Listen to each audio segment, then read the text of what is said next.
अरू के नै बाँकी छ र जिन्दगीमा थपिँदै गरेका जिम्मेवारी अनि बिलाउँदै गएका सपनाहरू बाहेक। विदेश रोज्नु रहर होइन नि साथी। सर्टिफिकेट नबिकेपछि पासपोर्टमा आफू र आफ्नो जिन्दगी दितो राख्न बाध्य भएको छु। माया प्रेमले चल्ने भनेको त चलचित्र मात्र हो। जिन्दगी चलाउन त यहाँ सङ्घर्ष गर्नुपर्छ साथी। तिमीलाई सफल भएको हेर्ने ठूलो रहर छ। सधैँ साथ दिनेछु, हार नमानी अगाडि बढ्नु।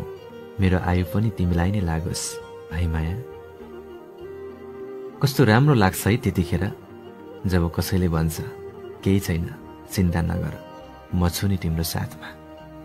तिम्रो मन हो दुख्ला, मेरो ढुङ्गा हो, केही हुँदैन। तिम्रा सम्झनाहरू मेरो मानसपटलमा सप्तकोशीका छालहरू झैं उर्लन्छन्। मरेपछि त पृथ्वी नै दान गरिदिए पनि केही हुनेवाला छैन। बाँच्दा एक शब्द मिठो बोलिदिनुहोस्, त्यही नै काफी हुन्छ। उसलाई लाग्छ ऊ बिना मर्छु म। हो, सही नै लाग्छ उसलाई। तिमी कहिले भ्रममा नपर्नु है, तिम्रो शरीरलाई माया गर्छु भनेर। दिलमा छौ तिमी, दिमागमा छौ तिमी, तिमी भाग्यमा पो छैनौ त। डियर बेस्ट फ्रेन्ड, मेरो जीवनमा जति नै साथी आए पनि तेरो ठाउँ कसैले लिन सक्दैन नि साथी। तिमीले यति रुवाउँछौ भन्ने थाहा भएको भए मुटु जोड्नु अघि नै 2 हात जोडिदिन्थे।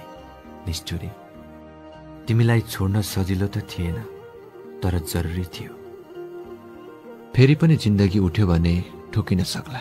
तिमी सोचेर पाइलाहरू अगाडि बनाऊ। आखिर अन्तिममा छुट्नु नै त रहेछ।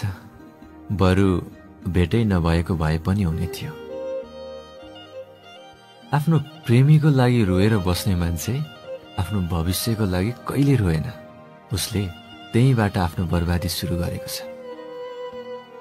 जब तपाईले सपनामा पनि सोच्नु भएको हुँदैन नि उसले छोडेर जान्छ भनेर, अक्सर उसैले तपाईलाई एक्लो बनाएर जानेछ। सम्बन्धको गहिराई हुन्छ नि सर। जब सम्बन्धमा फाटोहरू आउन थाल्छ तब त्यो गहिराई बिस्तारै पुरिँदै जान्छ। तब त्यहाँ एउटा भाँज आउन थाल्छ। जुन त्यो सम्बन्धको सागर सुक्दै जान्छ तब किनारा बन्दै जान्छ, जसले एक अर्कालाई कहिले भेट्ने छैन।